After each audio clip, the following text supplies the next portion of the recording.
안녕하세요. 이민경 행정사입니다. 오늘은 유해 화학 물질과 관련한 사업 등록에 관해서 말씀드리겠습니다.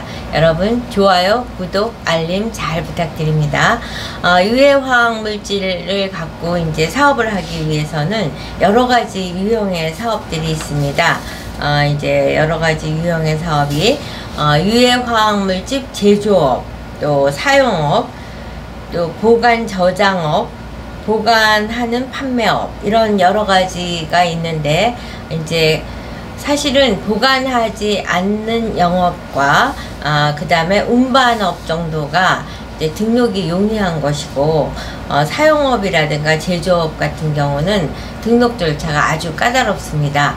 이제 그럼에도 불구하고 여러분에게 그러면 만약에 유해 화학 물질 사용업을 등록하고자 한다 이러면은 어떤 서류가 필요한지, 그러니까 기본적으로 가장 필요한 것들은 뭐냐면 화학사고 예방 관리 계획서 라는 거가 아주 중요합니다. 그렇기 때문에 어떤 의미에서는 다른 서류도 되게 어렵지만 화학사고 예방 관리 계획서 및 검토 결과서 이런 거에 문서 작성에 어려움이 커서 저희한테 이제 의뢰하시는 경우가 많은데, 그리고 취급량에 대해서도 근거 자료를 제출해야 되고요.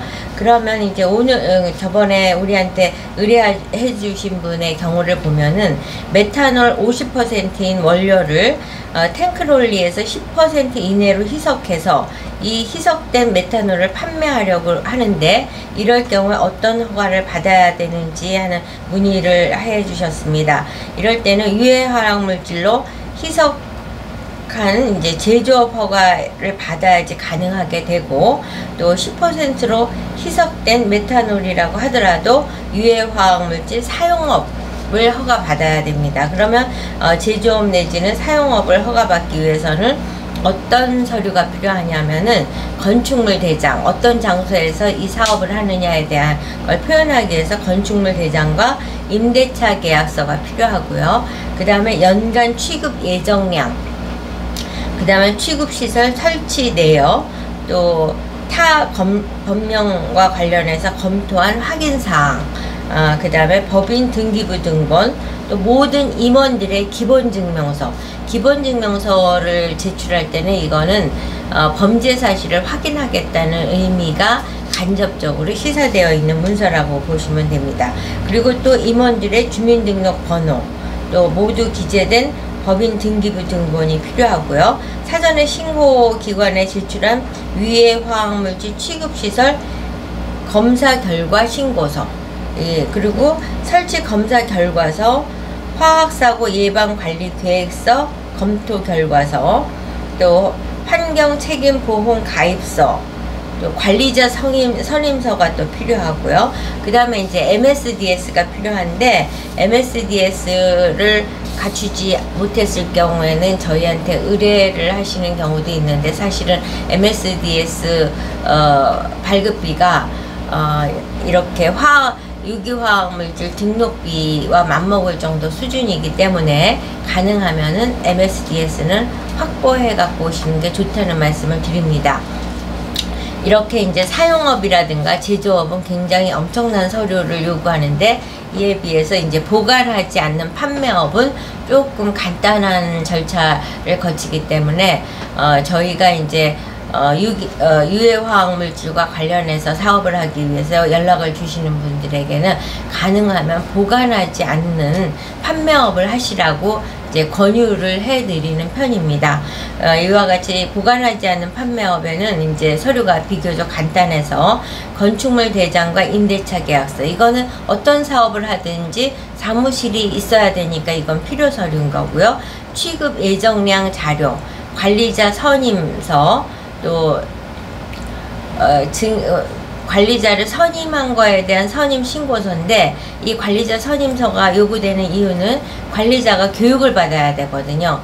일정 부분에 이제 자격 요건을 요구되기도 하는데, 그 요건을 갖춘 분들은 흔치 않기 때문에 관리자 교육을 8시간 받으면 관리자의 자격이 취득됩니다.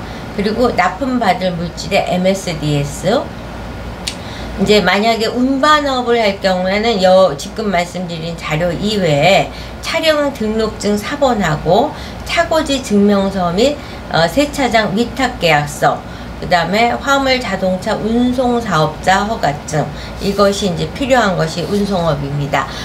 이제 그래서 사실은 보관하지 않는 판매업 내지는 운송업으로 연락 주시는 분이 많고, 앞서서 제가 관리자 선임 신고서를 증빙서류로 제출해야 된다고 말씀을 드렸는데, 이 선임 신고서 제출은 이제 관리자 운반자 과정 8시간 교육을 받아서 그에 준하는 자격증을 받든가, 아니면 기타 이제 관리자로 인정될 수 있는 자격증은 국가기술 자격증을 소지한 사람, 또 전문대학 이상 대학에서 화학 관련 교과목을 32시간 이상을 이수한 자, 이런 사람들이 이제 자격증으로서 관리자로서 자격을 인정해 드린다는 말씀을 드리고, 또 취급시설 검사 결과서라는 것은 취급시설이 적합한지 여부를 검사 받아서 그 결과 성적서를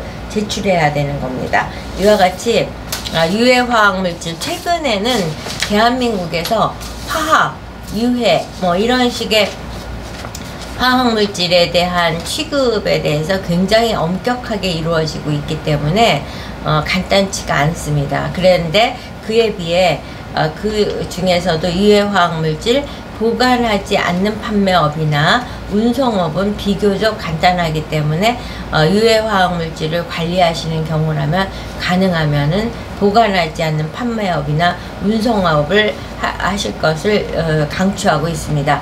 그에 비해서 제조업, 사용업, 뭐 보관하는 판매업, 또 저장업, 이런 거는 엄청난 자료를 요구하고 시험 성적서도 필요하고, 이와 같은 서류를 준비할 수 있다면 도전을 하시지만, 가능하면 보관하지 않는 판매업이나 운송업을 도전하실 것을 강추하면서 오늘은 유해화학 물질을 관리하는 업을 하기 위해서는 어떤 서류가 필요한지를 말씀을 드렸고, MSDS는 가능하면 거래하는 업체로부터 MSDS를 받아서 이 사업을 등록하는데 필요 서류로서 준비하실 것을 강추합니다. 이유는 MSDS 발급비가 사실은 이 등록대행비에 맞먹을 정도 비용이기 때문에 MSDS가 필요한 서류니까 뭐 이쪽에서 저희 행정사 사무실에서 다 준비해 드릴 거라고 생각하면 오해라는 거. 그래서 MSDS는 반드시 물질을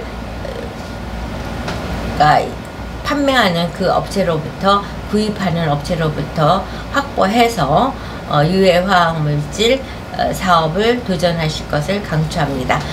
유해화학물질은 이제 사례 중심으로 앞으로 여러 번 반복해서 말씀을 드릴 거고, 오늘은 이제 워낙 필요 서류가 많기 때문에 그 필요 서류에 대한 준비를 간략하게 설명드렸습니다. 여러분, 유해화학물질에 관심이 있는 분이라면 저희 이민경 행정사 사무실로 연락 주시면 그동안 여러 건을 성공적으로 등록해드린 실적을 바탕으로 최선을 다해서 등록해드릴 것을 약속드리면서 오늘 유해화학물질 유튜브를 마치도록 하겠습니다. 여러분, 좋아요, 구독, 알림 잘 부탁드리면서 다음 시간에 뵙겠습니다.